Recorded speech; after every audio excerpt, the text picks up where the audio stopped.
So Bernie Sanders, to the chagrin and really like anger of a lot of people, chagrin is an understatement. Everybody's pissed at Bernie because he thinks that Joe Biden is going to be the most progressive president since FDR. So initially, Joe Biden made a statement apparently saying that he was, he plans to be the most progressive president since FDR. Joke. And he said, this is what Bernie Sanders said: "I was glad to work with the vice president in forming 6 separate task forces, which have some of the most knowledgeable people in the country coming together to deal with education and climate change and healthcare. People like John Kerry, sure, and the economy and criminal justice and immigration reform." And then he said this on NBC, and then he said, there was serious discussion, and I think a real honest effort to come up with a compromise, Sanders said. "I think the compromise that they came up with, if implemented, will make Biden the most progressive president since FDR." Okay, so it sounds ridiculous, but it gets worse because he goes on to take this a little bit further on his Twitter. This is on Mariana Sotomayor.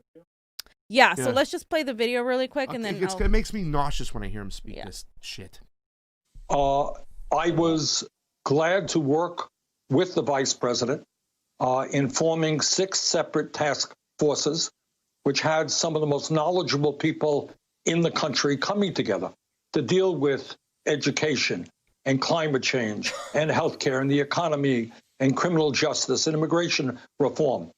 And these folks, needless to say, people who represented the progressive movement had a different perspective on things than did Biden's people. But there was serious discussion, and I think a real honest effort to come up with a compromise. And I think the compromise that they came up with, if implemented, will make Biden the most progressive president since FDR. It did not have, needless to say, everything that I wanted, didn't have everything that Biden wanted. Okay. So Bernie to me is like what Cornel West is to a lot of people. I mean, I feel like that way about Cornel West. I felt that way about Bernie. So to me, hearing this is like, what the hell? Like, it's tough still to hear him say this crap. So he even went on Twitter, and I know Jimmy went after him, but he said, "While Joe Biden and I and our supporters have strong disagreements about some of the most important issues facing our country," they're not disagreements. They're moral, complete differences. There's 2 different things. 2 different ideologies. We also understand we must come together in order to defeat Donald Trump, the most dangerous president in modern American history. Okay. And then he continued, I think he said, through the end result, though the end result isn't what I or my supporters would have written alone, the task forces have created good policy blueprint that will move this country in a much needed progressive direction and substantially improve the lives of working families throughout the country. I look forward to working with President Joe Biden and Vice President Joe Biden and help him win in this campaign, blah, blah, blah, blah, blah, blah. Okay. So I want to go over exactly what these things, this task force, right, compromised on, because he's saying that this is going to be the most progressive thing since FDR. And I'm telling you guys, it's not, because what he compromised on was shit. It was literally nothing. They got absolutely nothing. Okay, and so let me read a few of these, Johnny, and I put the pictures in there. He said, this is when he says, when I talked to Joe a while ago, he said he wants to be the most progressive president since FDR. Do I believe that Biden believes that now is the time for bold action to protect the working class and lower income people in this country? Yes, I do believe that's the case. Okay, so let's look at exactly what this is, because it's bullshit. So the goals of the task force were to move the Biden campaign into as progressive as direction as possible. And I think we did that, he says. One issue after the issue, on the issue after issue, whether it was education, the economy, healthcare, climate, immigration, and criminal justice, I think there was significant movement in part of the Biden campaign. The goals of the task force were to force us to always have Nathan hot dogs on every corner, no matter what. And Sanders told NPR, after issue after issue, whether it was education, the economy, healthcare, climate, immigration, or criminal justice, I think there was significant movement on the part of my good friend, Biden. All right. So Joe Biden. Go vote for him. So here's the part where we're going to discuss what it is. Too. So Let me tell you about this girl. Where the healthcare task force landed, okay? So this is enraging right here for me. Washington Rep. Pramila Jayapal co-chaired the healthcare task force. She has long pushed, like Sanders, for a single government-run healthcare insurance program, but didn't bring that recommendation to the table in any of the meetings or negotiations. Why did she not do that? Because this was never about moving Biden to the left, because unless you eliminate lobbyists that he gets money from, you're not going to move him anywhere to the left, number one. Number two, she didn't bring it in because, hey, guess what? They weren't allowed to even say anything against Biden. Neither the people that were present nor the delegates that are going to be there in that sham of a freaking bullshit delegation that's going to happen. It's a coronation. It's no longer any sort of compromise. They've already let go of all their power. They have zero power. She didn't bring it in because they knew that there was no way that was even going to happen. So what the hell is the point of calling it a unity task force? This is a Joe Biden like complacency task force.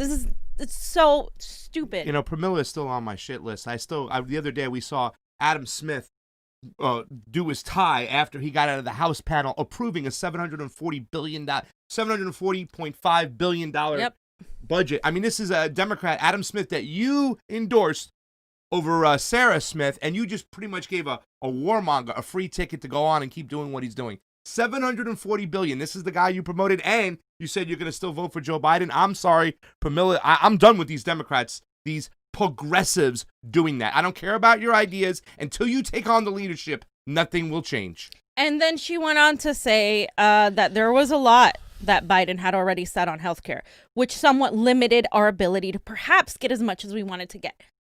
What? There is no like middle ground on healthcare. You either for Medicare for all or you're for the continuation of big insurance companies and big pharma dominating the system, which they were at the table. Make no mistake. They're at the table right now and they should not be.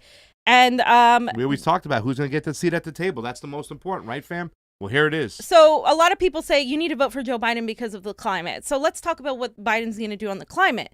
The document that Biden committed to was going to eliminate carbon pollution from power plants by 2035. And to zeroing out greenhouse gas emissions across the entire economy by 2050, you guys. The task forces call for funding universal pre-kindergarten across the country. Okay, great. Expanding Social Security, raising the national minimum wage, and eliminating cash bail. Okay, those are all good things, among many other long-sought progressive stances. I like the 2050, fam. This is crumbs. Because you're not even that. None of this might even go through. Yeah. So guess what? You're already starting with crumbs. We're gonna get shit because you always go big. And the thing is, they crippled them from having the ability to go big, and they knew that going in, which is why a lot of the delegates and a lot of people who were so excited to be Bernie delegates said, "Fuck this," because this is all a show. This is all theater. This is all sham. Theater. So, Jonny, there's some of the documents so you can show people like the It is Biden. It's tiny Biden and stuff. And I like the 2050. Like you can see the planet on fire, right? Yeah. Oh, we better get to those greenhouse gas emissions right there, and the planet's just on flames. It's like the little right dog now. with the house on fire. Yeah. That's where we're at right now. Jesus Christmas. So here's the actual document. This is the Biden-Sanders Unity Task Force. The guy who, not let's end fracking immediately. End it immediately. Because I can't. Call a ban on fracking worldwide. Start with the United States. Nothing like that. You know what I'm saying? We had to go through the courts to get the DAPL pipeline drained and turned back. Nothing from our leaders. This literally, I can't. I'm not gonna read this. I just want you guys to know where it's at, so you guys can read the whole thing. But it basically talks about how the climate is an emergency and how we have a climate agreement and we need to restore it. Blah blah blah. Like, do you think by these little measures we're going to help the climate? No, literally scientists are saying we need a drastic change if we're going to do anything. They're talking about 2050. We might not even have a United States by 2050. Like, we might not even have anything by 2035. Yeah. I mean, you guys, like, this is insane. Like, everybody should be free. Like, this is a joke. This is a joke. They're saying, well, Democrats believe in climate change. No, you don't. You believe in incrementalism to make it look like you believe in climate change, but you're still taking that oil money and not doing enough. A Green New Deal is a minimum that we need, not only for the climate, but for the economy. And they won't even give you that. Why? Because we already have people like Bernie Sanders, AOC, and the rest of the progressives capitulating on every freaking turn. So what the hell are they going to, are they going to get? This is why we have zero power in the electorate and why we need to take our power in the streets and why we need to be a general strike. We need to be protesting for the things we want, because this is not going to help anybody. I mean, it's really minimal, really, really minimal. It is a joke. It's this is the progressive left in the United States. That is the joke. Well, ladies and gentlemen, hopefully, later on we'll get some answers from Richard Idris, who will be coming on today from the Draft Jesse movement. I guess there might be an inkling of a chance to get through, but I'm praying for it right now at this point, because right now we are just lost. I didn't expect to get anything from Biden anyways. No way I can ever vote for him ever again. But they're trying to make it sound like it's some sort of like amazing like compromise. It is. There's no compromise. Would have been like something. We got nothing. We didn't even get a public option for healthcare. We're just restoring the ACA. We got AOC there going. I remember in Venice she said that our foreign policy is our domestic policy, and that was shortly after she said that she's going to defer to the caucus leadership when it comes to Venezuela. Okay.